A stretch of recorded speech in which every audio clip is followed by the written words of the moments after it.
Hello, this is Peter Marsh, the behavior instructional coach that you've been working with, whether it's general classroom management or with a specific student that has some challenging behaviors in your classroom. And today I kind of want to talk about an issue that I've noticed with your particular case, but then also just in general across our district. I have been recommending quite a bit this year, and a lot in the few previous years too, social skills lessons. And I've been talking about having students be pulled from the class, maybe as a group or individually, to go over specific social skills with a staff member on your campus. Now, this is very beneficial because essentially the student has some kind of skill gap, a social skill gap, and we want to basically teach them coping strategies so that they can close that gap, right? The problem is that there's not often an available staff member to pull those students. And so when I have discussions with a teacher like you, I often say, well, you might have to embed a social skills lesson into your daily routine. Now that's kind of easier said than done because then you find yourself having to create a 5-minute lesson to add into your schedule. And you probably don't even have 5 minutes to spare during your day. So I've been just kind of trying to figure out solutions to this. And I talked to another behavior coach, Matthew Deckel, who's an awesome coach, and he has a lot of years of experience as a counselor. And he was saying that when it comes to social skills lessons, he actually prefers not to just abruptly stop the lessons, the academic lessons, and then bring up the social skills lesson and then focus on that for 5 minutes. He likes to embed social skills lessons into every academic lesson. So when you're doing your lesson planning, you create one extra slide that deals with a particular social skill that you want to address in your classroom. This presentation that I'm sharing with you right now, this is actually from a presentation that Matthew made. This is the example he gave me, which is a slide that's about developing an emotional IQ. And instead of doing like a 5-minute lesson with your class about dealing with big emotions, this could just be one single slide that's part of a lesson, an academic lesson, like maybe an English lesson, a math lesson. Okay, you just have to figure out how to connect those two things, right? But basically, you show this slide to your students, and then you're saying, okay, how do you think the girl in the yellow shirt is feeling? The students raise their hand and they respond. And then you could ask them why. Now, if we're talking about connecting this to like an English lesson or something like that, you could have a picture of a bunch of characters from the story that you're reading with your class. And then you could ask that same exact question. How do you think, Bobby is feeling based on this picture right here? Why? And then the kids can tie it into things that they've read about the character. Well, he's feeling bad because he's separated from his parents, or he's feeling bad because he is not doing well at school, right? And then you just build off of that. Well, what can he do to change things? What can he do while he feels this way? And so you just connect it to the lesson you're trying to teach. And this English is kind of the easy one because often we talk about emotions when we're talking about text, but you can interweave this with any kind of school lesson. It could be, science. You have a slide like this, but it has a whole bunch of different clouds, right? Maybe you're talking about weather patterns. And then you say, pick which cloud you're feeling today. And then students can talk about the different clouds and compare them to their emotions. Like obviously like a dark gray cloud might be negative emotions, like the student's feeling sad or upset, right? And then you could ask a question like, well, if we're feeling like this dark gray cloud over here, how can we get to be like this nice puffy white cloud over here? And it's just kind of naturally building in a slide, a lesson into our existing academic, presentation. Now, when we're doing this, we want to make sure that we are addressing important skills that are they're the skills that the students are missing, right? So we have to think about the cause of the behaviors that we're seeing, right? So let me just kind of clarify what I'm saying here. Basically, let's say that a student has explosive behaviors, right?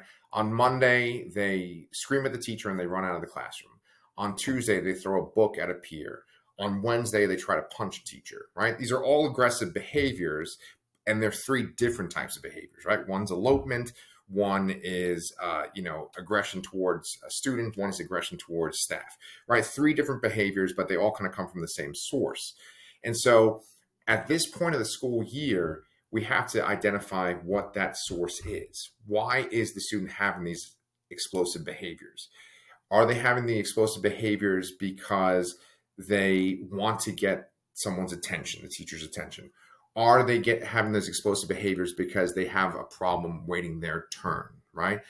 One thing that I've seen quite commonly, and I might have even seen this with your students, is students that are upset when they have to play like a game, or especially when they are playing some sort of like sport or something during recess. They get very upset with each other, right? And so we want to address the cause of the explosive behavior, right? Dealing with the explosive behavior, if it's like a physical thing, that's something that maybe you might need some CPI training, and I can provide that to you too. But ultimately, what's going to stop this behavior, prevent this behavior from happening, is addressing the cause of it. So let's go ahead and talk about students that get upset when they're playing a game with their peers, when they're playing like sports outside, like they're playing football or basketball. This happens quite a bit at the DAP where I am right now filming this video, right? If we can pick a academic lesson and then tie in a lesson that has to do with sportsmanship, like maybe you're teaching a history lesson and you can somehow connect that to being a good sportsman, dealing with loss, right?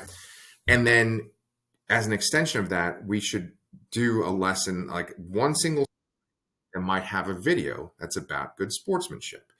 Like, for example, it really helps to know athletes that our kids might be into, that might consider as heroes, right? The obvious example might be like Michael Jordan, right?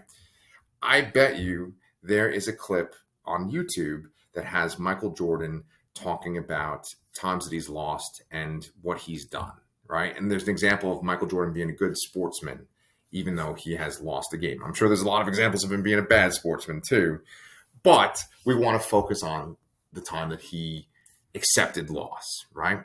And so we show the kids that video, that little blurb of Michael Jordan being a good sportsman. And maybe we even take that lesson a little bit further. Maybe we can like scroll down in the comments of that video and show all these examples of people being like, yeah, he really handled that well. He was a good sportsman, like positively responding to what he said. You just have to just be careful because, with the internet, the comments might not be safe, but just make sure first. But the point I'm trying to make is that we want to connect positive examples of behaviors, of reacting to the negative causes that we're seeing, right? So we want to figure out what's causing this behavior with the kid, and then coming up with positive examples for the kids, and then putting it into a academic lesson, and literally having like one slide like this per each academic lesson throughout the day. And here's the last thing I want to just say before I end this little rant here, is that doing this kind of stuff, we're not going to get this response where all of a sudden the kid just does not have those explosive behaviors anymore, where they're not going to get upset anymore.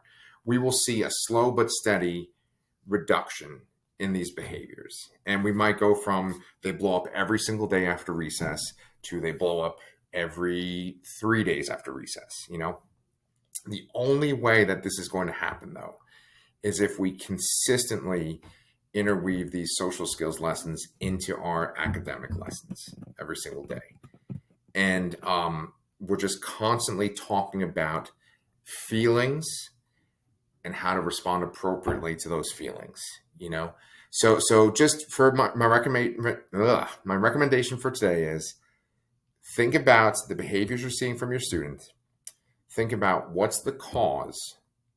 And then finally, think about a single slide, a single question that you can put into each academic lesson of your day that addresses that specific cause of their behavior. Okay? And of course, I can explain this more in person if need be, but I just thought that this could be helpful. Instead of having the kid polled to go over social skills lessons, just adding that one slide to each academic activity when you're making your lesson plan. Just think about, how can we tie this into the social skill